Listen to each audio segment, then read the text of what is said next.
I don't know, I'm not a therapist. I'm a Yahoo on the internet.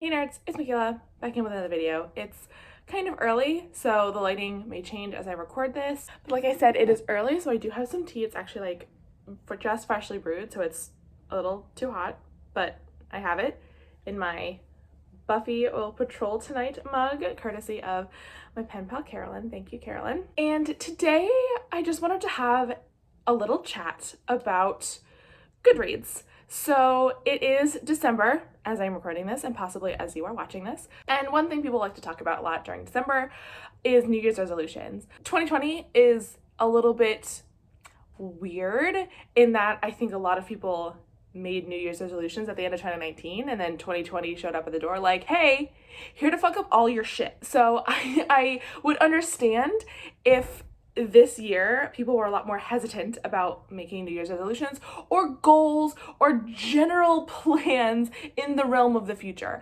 And I understand that. I think, you know, this year has shown us more than really any other year that making plans is for the fucking risky, right? Because things can and almost certainly will go awry. But I have already seen several tweets in my timeline, something along the lines of, you know, Goodreads, the book goal that you can do on Goodreads. I actually don't even know what it's called. I think it's just called like a reading goal or book goal.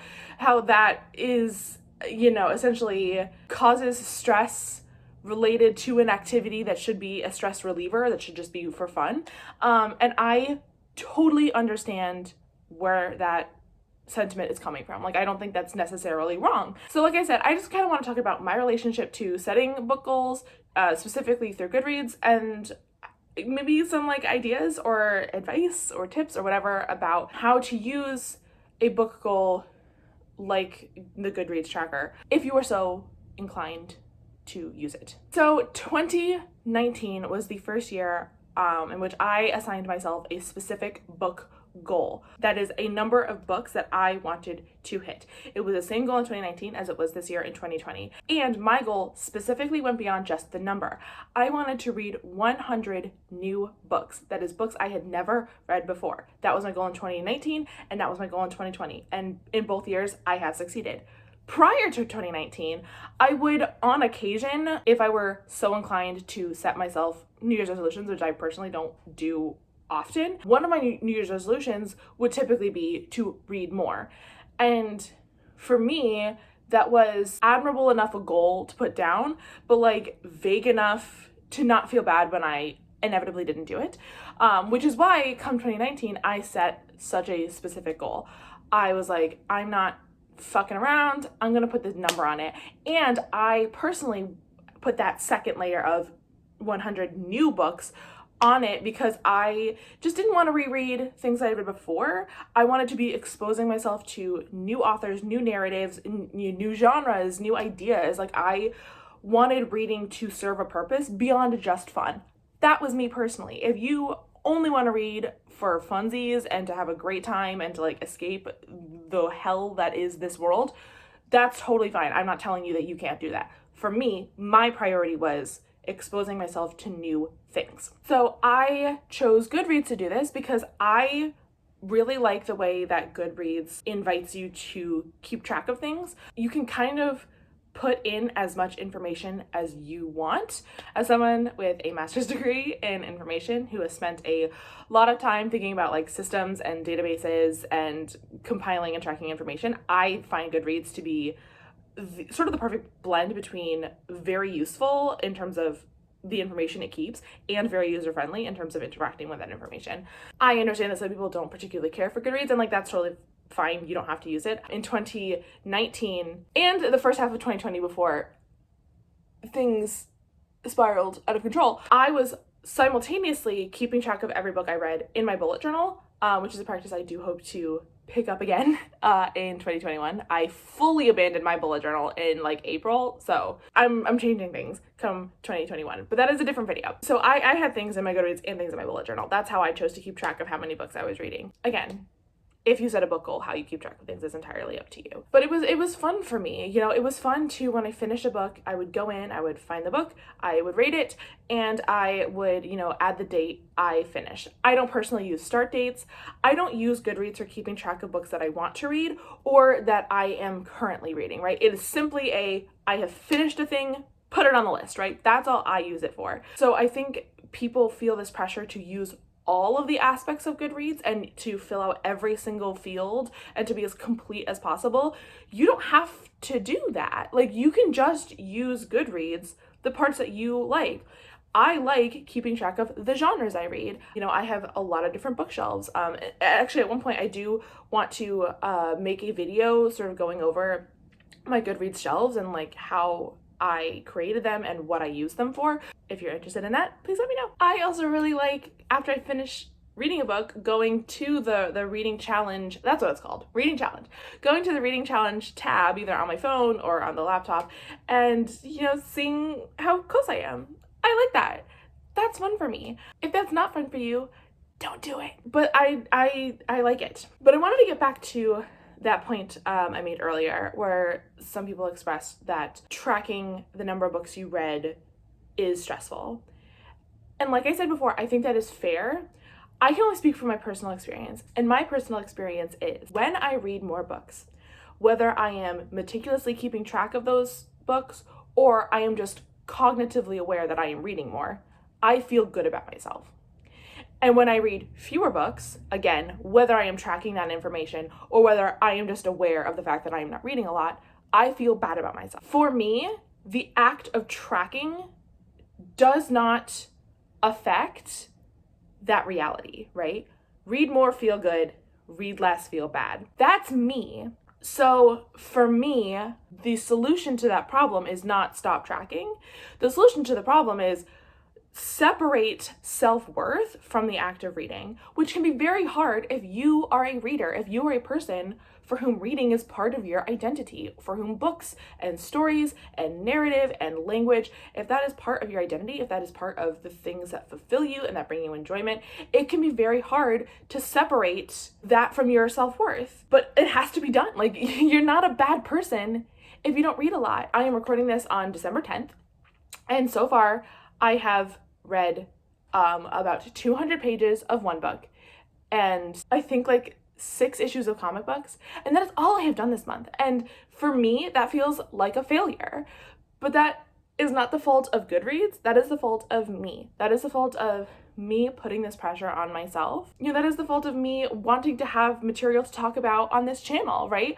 I have to learn how to be okay with like coming to you guys at the end of a month and being like, I didn't do shit this month, right? I have to understand that I'm the person putting this pressure on me, not my bullet journal, not Goodreads, not the authors who don't know I exist, right? I'm doing that. So if you are a person who has shied away from setting yourself a specific book goal, whether through Goodreads or just through another, you know, medium, whatever, if you have shied away from that because of this fear of stress and of letting yourself down, I think a good thing to do is to sort of step away from the idea of a goal and just like ask yourself, why am I so afraid of the stress of this? What is the fear? Is the fear that I am not going to meet this goal? And if so, why am I afraid of that? Who's gonna know? Like, what will it say about me? What will I think about myself if I don't meet this goal that I set for myself? If we start pulling on that thread, I think that's how we get to like the real root of the issue, because the root of the issue isn't a list of books. The root of the issue is how we think about ourselves. And this is of course not to say that like outside forces can't affect how we think about ourselves. It might be very easy for you to forget that not reading makes you feel bad until you start logging what you read and then you start thinking about it. And if that's the case, fine. For me, I know that they're not separated because I've done both. I've done the I want to read more and I'm going to set this specific goal. I've done both of those things, and both of the times when I feel like I'm not living up to that goal, I feel bad about myself. I know that they're the same, but maybe they're not for you, and that's okay. But I would just like encourage you to, like I said, pull on that thread. If reading is very important to you, which is totally cool if it is, why do I feel bad about myself when I'm not doing it?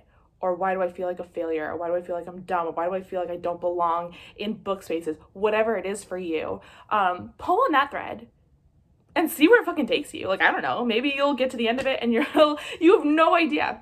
I don't know, I'm not a therapist, I'm like Yahoo on the internet. I am hesitant to place the blame or to place even the focus of the conversation on a Goodreads reading challenge, because I just don't think that's a useful place for the focus to be. I think the focus should be on ourselves and what we think about ourselves, and not just a place to type in that you read something. You know what I mean?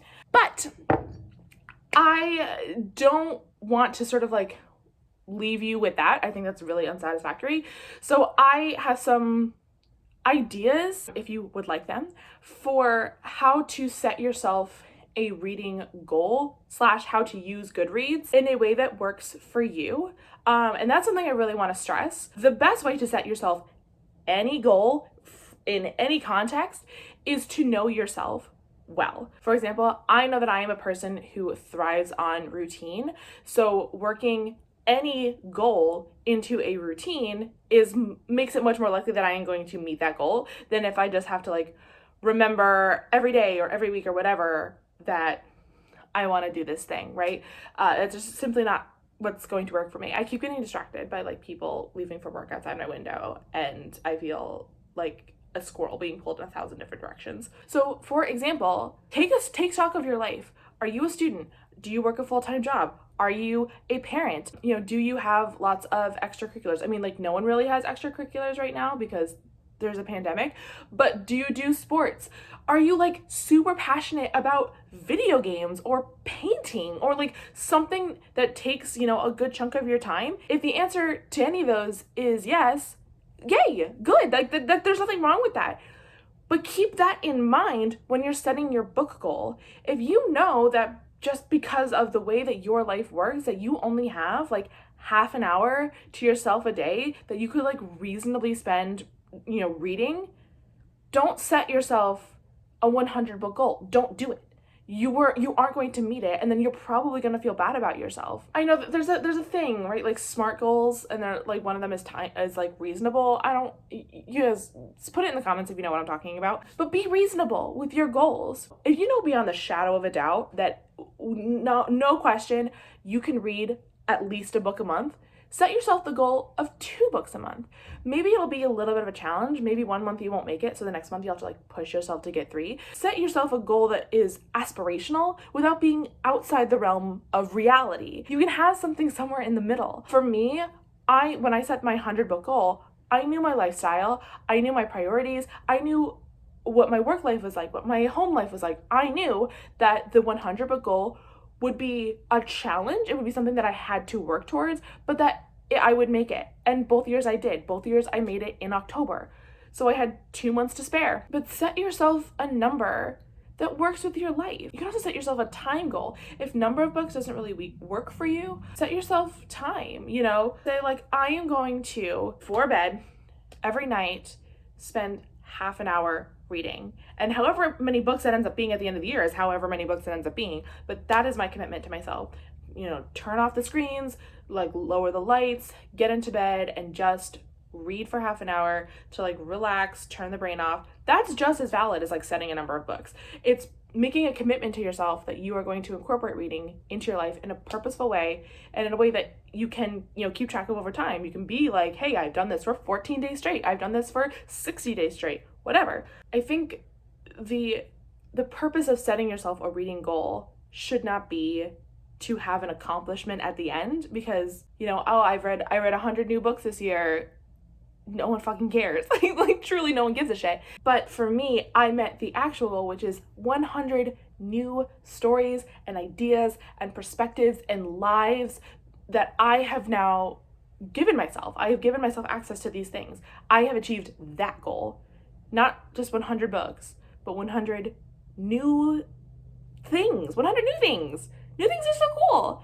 But that's me. That's what I wanted. Which sort of brings me to my second piece of advice is if you want to set yourself a book goal, you can do what I did, which is to add that layer of some sort of what's the word I'm looking for? It's so early.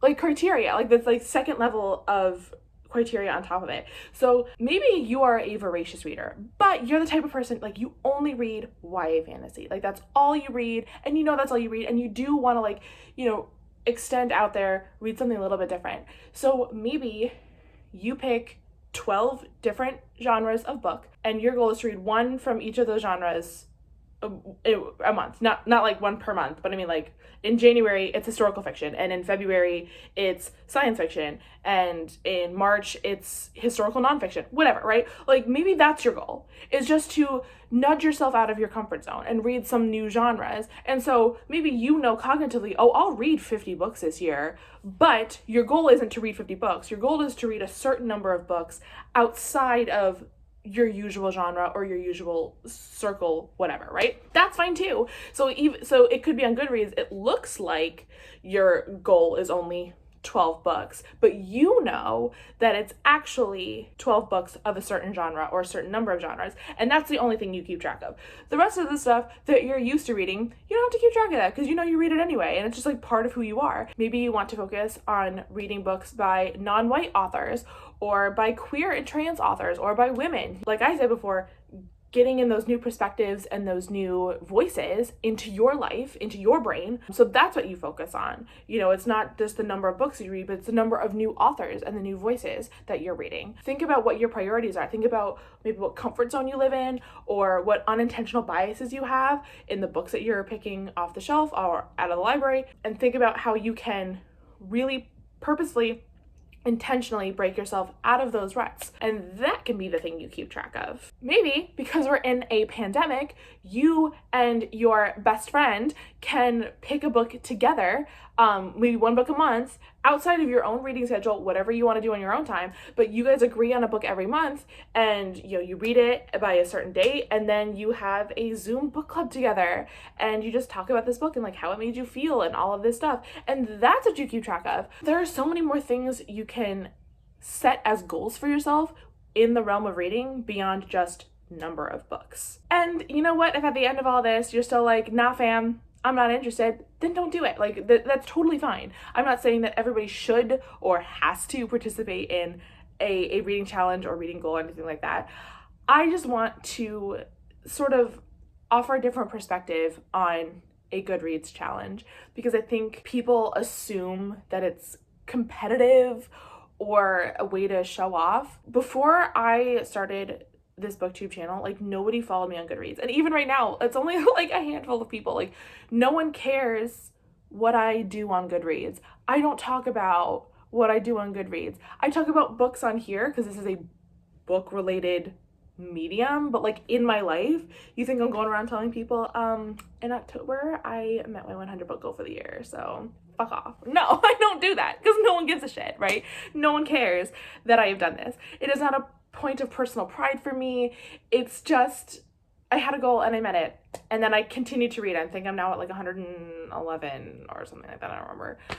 It's, you know, I'm still going because I still like to read. So me personally, what am I going to do for 2021? So like I said, 2 years in a row, the goal was on 100 new books. 2 years in a row, I did it. Next year, I know 100 new books is going to be an issue for me, because in 2019 and 2020, I had this boost of ARCs, because in 2018 and 2019, in November, I went to Y'all Fest, which is a book festival in South Carolina, where you can get a lot of ARCs. Both years I got 25 ARCs. So it's 25 new books that I had at the start of the year ready to go. And Y'all Fest was canceled this year. So I did not have those books, and I still don't. I only have, I don't know, I mean, I probably have like 25 unread books right here, but I don't have that like jump start for new books ready to go that would make meeting 100 easier. So I'm not doing that. There's also the fact that both in 2019 and 2020, because my goal was to read 100 new books, I wanted to meet that goal, so I did not allow myself to reread anything until I had that 100 books. I wanted to hit it. I wanted to make sure I was getting myself up to that 100, and I didn't want to have to keep track of like the things I had reread, because those didn't count towards 100 new books, you know, things like that. As a result, I only had like 2 months out of the year where I could reread things, and that sucked. I wasn't a fan of that. Like, there were times, you know, especially in a year as shitty as 2020, like sometimes you just want your fucking comfort food. Like, I can't tell you the number of times I wanted to be like, I just want to pick up Twilight and read this dumbass series. But I really wanted to hit my 100 book goal, so I didn't. And I don't want to do that to myself again in the future. Again, that's an outside pressure that I put on myself. That is not the fault of Goodreads, and that is not the fault of keeping a list. That is the fault of me being an asshole to myself.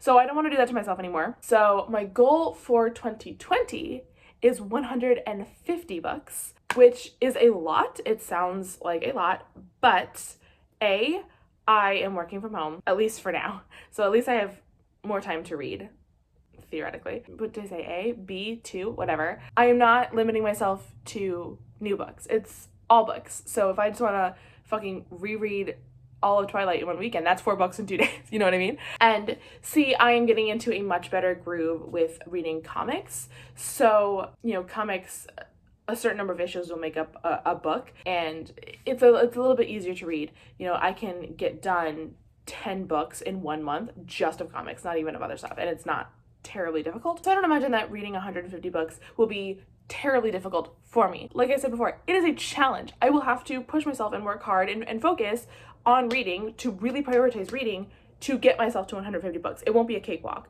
but it's something that I believe I can do reasonably. And at the end of the day, I think that's the best type of goal, something that does push you and does, you know, force you to prioritize that goal, that forces you to like care about it, while not making it so fucking impossible that you're gonna give up, that you're gonna get frustrated, that you're gonna feel bad about yourself, because that's not a good goal. A goal that makes you feel bad about yourself isn't good, so don't set that goal. Okay, I have been talking for like half an hour. I hope this is just like giving you something to think about, or at least showing you just how I approach reading goals and books. Let me know in the comments below what you think. If you are setting a book/reading goal for 2021, let me know what that is.